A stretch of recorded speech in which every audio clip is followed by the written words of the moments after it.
कुंदनवाड़ी नाम का एक गांव था। बहुत बड़ा था, इसीलिए उस गांव में लोगों की संख्या भी बहुत ज्यादा थी। चारों तरफ लोगों की भीड़ भाड़ सी लगी रहती थी। बस उस गांव के आदमियों की एक बात बहुत खराब थी कि तकरीबन सभी के सभी आदमियों को शराब पीने की लत थी। सुबह होते ही बस सबने मिलकर एकजुट बनाया और एक पेड़ के नीचे जाकर बैठ जाते शराब पीने। एक दिन जगन सुबह सुबह अपनी पत्नी से लड़ने लगा। उन दोनों की लड़ाई सुन सभी गांव वाले उनके घर के पास इकट्ठा हो जाते हैं। मैं बहुत दुखी हो चुकी हूँ तुम्हारे इस रोज रोज के शराब पीने से, इसलिए अब मैं तुम्हारे साथ इस घर में और नहीं रह सकती। मैं जा रही हूँ अपने मायके, अपने बच्चों को साथ लेकर।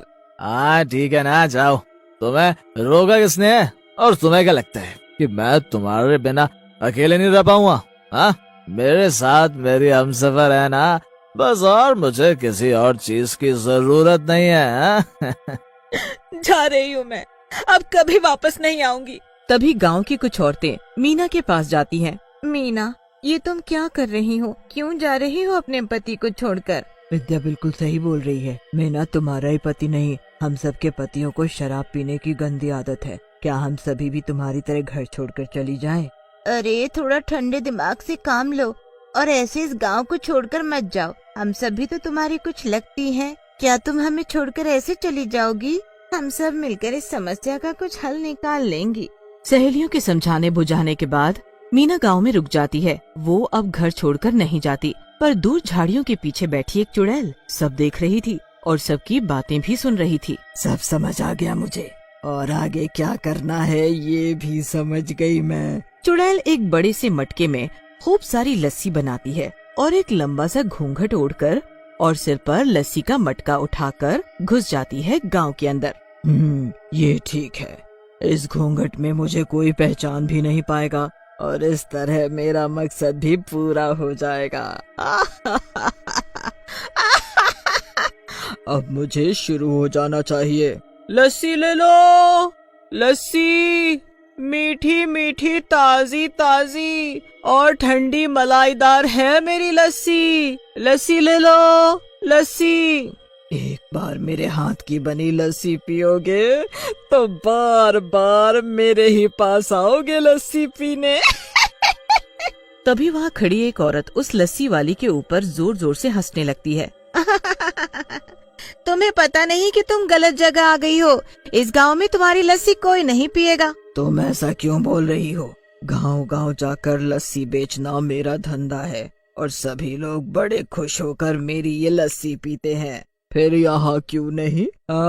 अरे तुम्हें पता नहीं, इस गांव में सभी आदमी तो शराब पीकर दिन रात नशे की हालत में पड़े रहते हैं और मजबूरी में गांव की औरतों को काम पर जाना पड़ता है। इसीलिए तुम्हारी ये लस्सी तो ये शराबी लोग पीना तो दूर की बात, इसे छुएंगे भी नहीं। हाँ, कोई बात नहीं, पर तुम तो यहाँ हो ना, तो तुम ही पी लो मेरी मलाईदार लस्सी। बस एक गिलास 2 रुपए। अच्छा ठीक है, तुम इतना बोल ही रही हो तो पिला दो लस्सी अपनी। चुड़ैल की लस्सी पीते ही ममता के मुंह से वाह निकलता है। आहा, ये तुम्हारी मलाईदार लस्सी तो वाकई बहुत स्वादिष्ट है।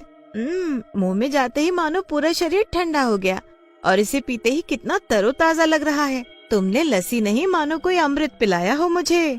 अगर तुम्हें मेरी लस्सी इतनी ही स्वाद लगी और अमृत जैसी लगी तो एक गिलास ये अमृत अपने पति को नहीं पिलाओगी? नहीं नहीं, ये काम मैं नहीं कर सकती। अगर मैं ये लस्सी का गिलास अपने पति के सामने लेकर गई तो मेरा पति मुझे बहुत मारेगा और मुझे घर से भी निकाल देगा। फिर मैं कहाँ जाऊंगी? अरे डरना छोड़ो और मेरी बात मानो। अपने पति की शराब की बोतल को खाली करके उसमें ये लस्सी भर दो। मैं तुमसे वादा करती हूँ कि तुम्हारे पति के मुंह में ये लस्सी जाते ही वो शराब पीना छोड़ देगा, क्योंकि उसे मेरी इस लस्सी की आदत हो जाएगी। देख लो। अगर ऐसा करने से मेरा पति शराब पीना छोड़ देगा तो ये काम मैं जरूर करूँगी। लाओ, दो मुझे ये लस्सी। लस्सी देकर चुड़ैल वहाँ से चली जाती है। उसके जाते ही ममता चुपचाप अपने पति रमेश की शराब की बोतल को खाली करके उसमें लस्सी भर देती है। रमेश नशे में धुत पड़ा था और वो शराब के बदले लस्सी की बोतल को अपने मुंह से लगाता है। ये जो भी था वो बहुत ही स्वाद था। ममता, क्या ये मुझे और मिल सकता? ममता ये सब देखकर बहुत हैरान रह जाती है और मन में कुछ सोचती है। उसे तुरंत एक उपाय सूझता है। जो आपने अभी पिया वो लस्सी थी, वो भी मलाई वाली। मैं तुम्हें और लस्सी दे सकती हूँ, पर एक शर्त है, तुम कभी दोबारा शराब नहीं पियोगे, फिर मैं तुम्हें रोज ये मलाई वाली लस्सी पिलाऊंगी। रमेश ममता की बात मान लेता है और घर में रखी सारी शराब की बोतल फोड़ डालता है। अपने पति को सुधरता देख ममता बहुत खुश होती है। अगले दिन गांव में फिर से वही चुड़ैल लस्सी बेचने आती है।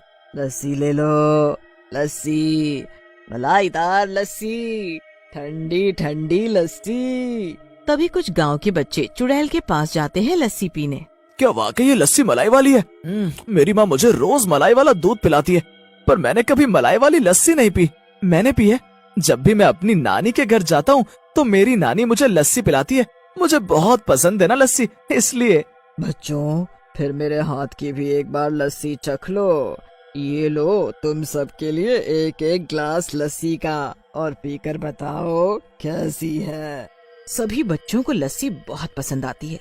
धीरे धीरे पूरे गांव में चुड़ैल की लस्सी की ही चर्चा होने लगी। और तो और गांव के कई आदमियों ने तो लस्सी पीते ही शराब छोड़ दी। अरे ये तो चमत्कार ही हो गया, बिना कुछ किए ही मेरे पति ने शराब पीना छोड़ दिया। अब तो शराब की बात भी नहीं करते वो। ये चमत्कार सब उस लस्सी का है। उस लस्सी वाले की लस्सी जैसे कोई अमृत हो। जब से हमारे पतियों ने मलाई वाली लस्सी पी है ये, तब से सुधर गए हैं। अब तो सब सुबह सुबह उठकर काम पर भी जाते हैं। पर अभी भी कुछ लोग इतने ढीठ हैं कि लस्सी को पीना तो दूर की बात, उनकी तरफ देखते भी नहीं। वो लोग कहीं दोबारा हमारे पतियों को इस शराब की लत ना लगा दे। तभी वहाँ चुड़ैल आ जाती है अपनी लस्सी बेचने। खाली पेट दिमाग नहीं चलता, इसीलिए तुम सबके सब ये लस्सी पियो। जब ये लस्सी पेट में जाएगी तो दिमाग ठंडा होगा और इसका हल भी निकल जाएगा। सभी औरतें लस्सी पीने में व्यस्त थीं। तभी चुड़ैल वहाँ से गायब हो जाती है। तुम्हारे हाथ की बनी लस्सी पीकर वाकई आनंद आ जाता है। आखिर क्या मिलाती हो इसमें? अरे ये लस्सी वाली कहाँ गई? रोज आती है हमारे गांव में लस्सी बेचने, पर ना तो कभी उसका नाम पूछा और ना ही उसकी सूरत देखी, और ऐसे अचानक कहाँ गायब हो गई? तभी वहाँ रामदुलारी का पति मोहन आ जाता है। तुम सभी औरतें ये ठीक नहीं कर रही। तुम मेरी पत्नी को बहला फुसलाकर मेरी शराब छुड़ाना चाहती हो। आज मैंने उसे रंगे हाथ पकड़ा है, मेरी शराब की बोतल में लस्सी डालते हुए। अब तुम्हारी और तुम्हारी इन सहेलियों की खैर नहीं रामदुलारी। अरे मुझे बचा लो, नहीं तो ये आदमी मुझे मार डालेगा। अगर मुझे कुछ हो गया तो मेरे बच्चों का क्या होगा? हमें मिलकर एकजुट होकर इन शराबियों के मुंह जबरन लस्सी डालनी होगी। अब तो बस यही एक रास्ता है अबला नारी को बचाने का। पर हमारे पास लस्सी नहीं है और वो लस्सी वाली भी कहीं गायब है। अब उसकी जैसी लस्सी कहाँ से लाएं? मैंने एक बार देखा था उस लस्सी वाली को जंगल की तरफ से आते। शायद उसका घर वहीं कहीं हो। चलो सब जंगल, हमें अभी उससे लस्सी लानी होगी। एक बड़ा सा डंडा हाथ में उठाए मोहन रामदुलारी के पीछे उसे मारने के लिए भागता है और उसके पीछे पूरा गांव। रामदुलारी भागते भागते जंगल के पास पहुंचती है और लस्सी वाली को ढूंढने लगती है। कहाँ हो तुम? मेरी जान बचा लो, मुझे बहुत जरूरत है तुम्हारी लस्सी की। अब वो ही जान बचा सकती है मेरी। तभी कुछ लोगों की नजर वहाँ दूर रखे बहुत सारे मटकों पर पड़ती है। वो देखो उधर कितने सारे मटके हैं। ये सभी मटके मेरे हैं, मैंने रखा है इधर। चुड़ैल को देखकर पूरा गांव डर से कांपने लगता है।